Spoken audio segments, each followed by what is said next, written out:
Bonjour, bienvenue dans le cours des mathématiques appliquées. Dans cette séance, nous allons parler des droites et systèmes d'équations linéaires.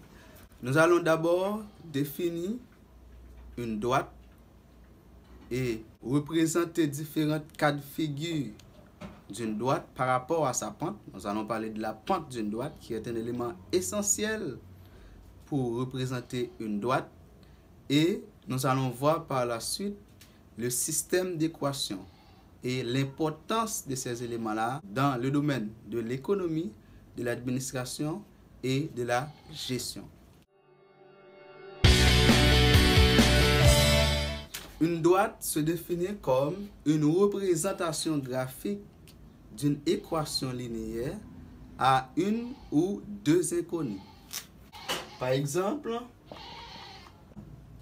x plus y est égal à 5. Et on peut représenter une droite aussi par y égale à 2x plus 3. Qui ça nous doit connaître?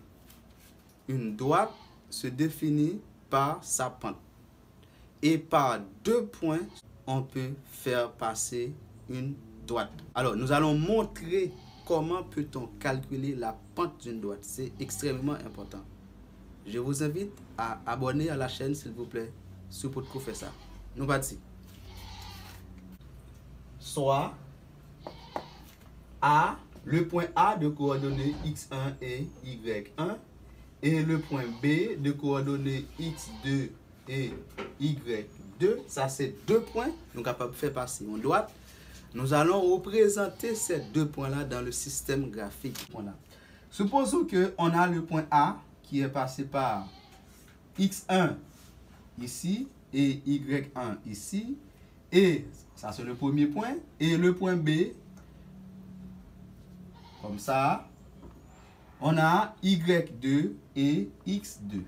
Par ces deux points-là, on fait passer la droite. Ça, c'est la droite. Maintenant, on a dit que une droite se définit par sa pente. Comment peut-on calculer la pente de la droite? Nous allons calculer la pente de la droite ici. Pour calculer la pente de la droite, nous allons conduire une perpendiculaire à l'axe horizontal, ici, pour construire un triangle rectangle. Ici, on a le point A, ici, on a le point A, et ici, on a le point B. Maintenant, et ici, on met O. Ok, ça, c'est O. Il y a un angle qui forme entre, ici, le point A. Ouais, là, on dit ça, c'est un angle alpha. Nous allons déterminer la pente de la droite pour construire la droite. Donc, si vous n'avez pas une pente droite là, vous ne pouvez pas calculer droite là. Attendez bien, si vous n'avez pas une pente droite là, vous n'avez pas une idée de pente là, vous n'avez pas une possibilité pour capable calculer. La pente de la droite ici est égale à la tangente de l'angle alpha. Ok? La pente de la droite est égale à la tangente alpha. Donc maintenant, comment calculer la tangente d'un angle? N'oubliez ça. Comment je suis capable de calculer la tangente d'un angle? À titre de rappel, tangente d'un angle est égale au côté opposé à l'angle sur côté adjacent à l'angle. Donc, pente droite là, c'est tangente angle ça. Donc, si c'est tangente angle ça, c'est-à-dire que la pente de la droite va être égale au côté opposé à cet angle-là. Donc ici, on a un triangle rectangle AOB. AOB. Ça, c'est un triangle rectangle en haut. Un triangle rectangle en haut. C'est ça que nous dit AOB. Donc, c'est-à-dire que la pente de la droite, alors la pente de l'angle A, de l'angle alpha ici, doit être égale au côté opposé sur côté adjacent. Dans le graphique, nous allons déterminer le côté opposé et le côté adjacent. La pente égale, le côté opposé à l'angle, c'est OB. OB, ça c'est le côté opposé, OB, à l'angle A. Et côté adjacent, c'est OA. Maintenant, quelle est la valeur de OB et OA? OB, ici, OB, c'est cette mesure-là qui est parallèle à cette mesure-là. Ouais, pour déterminer la valeur de OB. Donc, c'est-à-dire que si on fait la différence de Y2 moins Y1, ma prêté distance ça. Donc, or distance ça égale à distance ça. Donc, ici, on dit OB est égal à Y2 moins Y1 sur OA. OA, c'est cette valeur-là. Ouais, cette valeur-là est parallèle, égale et parallèle à cette valeur-là. Or, pour déterminer cette valeur-là, c'est ici, c'est cette partie, ok? Cette partie-là, moins cette partie. Donc, c'est-à-dire, on dit que c'est x2 moins x1. Ça, c'est la pente de la droite. Lorsqu'on a la pente de la droite, comment peut-on construire la droite? Donc, dépendamment de sa pente, la droite peut croissante, décroissante, horizontale et verticale. La droite est croissante, c'est si et seulement si Y2 est supérieur à Y1 et X2 supérieur à X1. Dans ce cas-là, la droite se présente de cette manière, sous cette forme. Ok? Ça, c'est une droite croissante. Une droite croissante à pente positive. Une droite croissante, c'est une droite qui a une pente positive. Droite décroissante. Une droite décroissante, c'est une droite à pente négative. Si et seulement si moi gagne Y2 inférieur à Y1 et X2 supérieur à X1. Donc, pour pente négative, ça m'a bien droite ça qui vous attend de cette manière. Comme ça. Ici, on a le point A et le point B. Maintenant, droite horizontale. Une droite horizontale, c'est une droite à pente nulle. Pour qu'une droite à pente nulle, c'est si et seulement si Y2 est égal à Y1. Ouais. Si et seulement si Y2 est égal à Y1. Pour déterminer la pente de la droite, ici, on aura 0 au niveau du numérateur. Donc, 0 divisé par quelque chose, cela nous donne 0. Donc, ça, c'est une droite à pente nulle. Une droite à pente nulle, c'est une droite qui se présente sous la forme de Y est égal à A, par exemple. Avec A appartient à R. OK? Donc, ça, c'est une droite horizontale. Une droite horizontale est une droite à pente nulle. Donc, comment peut-on présenter une droite horizontale? Une droite horizontale se présente de cette manière. Donc, ici, ça, c'est une droite horizontale. Nous faisons le pointier pour nous capable de faire différence avec ça. Nous avons X, nous avons Y. Droite verticale. Une droite verticale, c'est une droite qui n'a pas de pente. Une droite où sa pente n'est pas définie. Une droite qui va gagner une pente, c'est si et seulement si. Pour ne pas gagner pente, si et seulement si, on a X2 égale à X1. Si X2 égale à X1, dans le rapport X2 moins, alors dans le rapport Y2 moins Y1 sur X2 moins X1, on a bien 0 au niveau dénominateur. Donc, tout nombre divisé par 0, donc son valeur qui n'est pas définie. Puisque c'est une valeur qui n'est pas définie, c'est une droite qui n'a pas de pente. Une droite verticale, c'est une droite qui est présentée sous la forme de X égale à C. X égale à C, c'est une droite verticale, mais qui n'a pas de pente. Et ça se présente de cette manière. X et Y. Ça se présente de cette manière.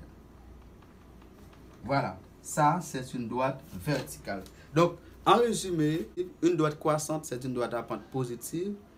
Une droite décroissante, c'est une droite à pente négative.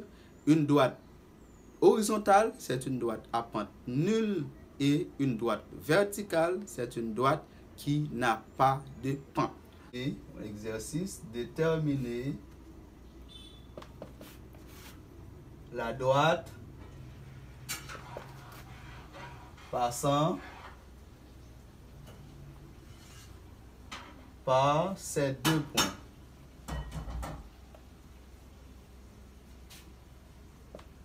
Qui est c'est le point A de coordonnées 2, moins 1, 2, moins 1.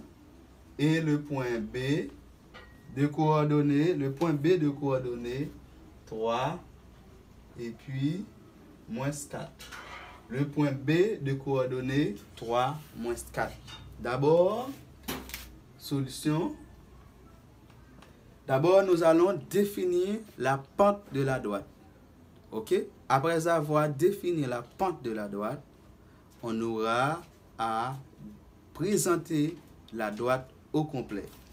La pente de la droite se présente de cette manière. D'abord, on dit, nous allons déterminer une droite qui se présente sous la forme de AX plus B.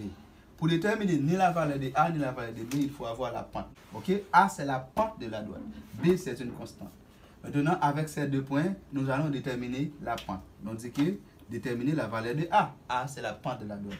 A est égal à Y2 moins Y1 sur X2 moins X1. OK? Y2, c'est l'ordonnée du deuxième point. C'est-à-dire que la valeur de Y, ici, deuxième point, nous disons c'est moins 4. OK? Moins Y1. Y1 représente l'ordonnée du premier point. Moins par moins donne plus. C'est déjà moins 1, moins 10, plus 1. OK. Divisé par X2. X2, c'est l'abscisse du deuxième point. Deuxième point B, abscisse là égale à 3. X1 représente l'abscisse du premier point. OK? L'abscisse du premier point, c'est-à-dire moins 2. Moins 2. Ici, cela nous donne moins 3. Donc, on dit Y égale à moins 3X plus B. OK? Maintenant, pour nous capable bien droite ça au complet, nous manquons la valeur de B. Nous pourrons déterminer la valeur de B. Pour nous déterminer la valeur B, nous devons porter un point dans droite là. Nous vérifier un point dans droite là. Parce que droite ça doit passer par deux points ça. Donc si droite ça doit passer par deux points ça, chaque point ça a une coordonnée X et Y. Et même je prends un point, je remplace la fonction, je fais que moi je donne la valeur de X et la valeur de Y. Comment? On dit que si on prend le point 1, le point A plutôt, le point A, le premier point, Y, c'est alors toute valeur qui en ordonnée représente Y, toute valeur qui est en abscisse représente la valeur de X. Ici, Y est égal à moins 1. Ici, Y est égal à moins 1. Nous dit portons, pour nous capable de déterminer BA, nous dit portons le point A dans l'équation. OK, dans la droite. Portons le point A dans la droite. OK, pour déterminer la valeur de B, nous portons le point A dans la droite. Maintenant, le point A pour Y, c'est moins 1. Mettez moins 1 là. Égal à moins 3 facteur de X. X représente l'abscisse qui c'est 2. 2. Et puis plus B. Plus B. OK? Maintenant, il nous reste ici, on conserve B dans cette position là. On dit c'est moins 1. Moi, transposer 2 fois 3, bon 6. Je transposer qu'on a même plus. Plus 6 égale à B. Donc, cela implique que B est égal à, moins gagné, 6 moins 1, B est égal à 5. Maintenant, la droite maintenant est égale à la droite que nous avons cherché à égal à, c'est, je retourne, nous avons une valeur B, droite là, c'est moins 3x plus la valeur de B qui me déterminée là, qui est égale à plus 5. Voilà. Voici la droite qui est passée par ces deux points-là, qui c'est le point A et le point B. Maintenant, nous allons parler des systèmes d'équations linéaires. Lorsqu'on fait l'analyse de plusieurs équations linéaires, on parle de système d'équations linéaires. Donc, si on analyse deux équations linéaires, on peut représenter le système d'équations-là dans le plan. Et si on fait l'analyse des trois équations linéaires, ce système-là se représente dans l'espace. Par exemple, on a un système d'équations linéaires. Maintenant, comment résoudre ce système d'équations-là? Donc, pour me résoudre une équation à deux inconnus, un système d'équations à deux inconnus, moi j'ai plusieurs méthodes à disposition pour capable faire ça. Ok, si on utilise la méthode d'addition, on a multiplié une équation nous gain là par un élément pour capable annuler l'autre. Par exemple, si nous dit que nous multiplions équation 1 par a par moins 2, cela nous donne moins 2, ça veut nous donne moins 6x, 2 fois 3 nous donne 6, moins 2y et 2x plus 2y est égal à moins 2. En simplifiant ici, par y, nous avons moins 4x égale à 14, moins 14 moins 2, ça nous donne moins 16. Ok? Ici, x est égal à 4. Lorsque nous faisons la valeur de x, nous avons porté x dans une équation pour nous capable joindre la valeur de y. Donc, on dit portons x dans l'équation 1 par exemple. Donc, c'est 7. 3 par 4 plus y est égal à 7. Maintenant, nous dit que, eh bien, ça nous donne 12. Nous dit que y est égal à 7. Ici, nous transposer. Ouais, 3 fois 4, 12. Nous transposer, nous mettons moins 12. Donc, y, il nous reste ici, moins 7 moins 12, nous mettons moins 5. Donc, la solution de l'équation qui se présente dans le plan, c'est, il nous reste tout simplement, c'est la valeur de x qui c'est 4 et moins 5. 4 moins 5. Donc, ça, c'est la solution pour une équation, pour un système d'équations à deux inconnus. Voilà, j'espère que ça a été bien pour tout le monde. Si vous avez des questions, n'hésitez pas à les poser dans les commentaires. Et si vous avez compris, je vous invite à abonner à la chaîne.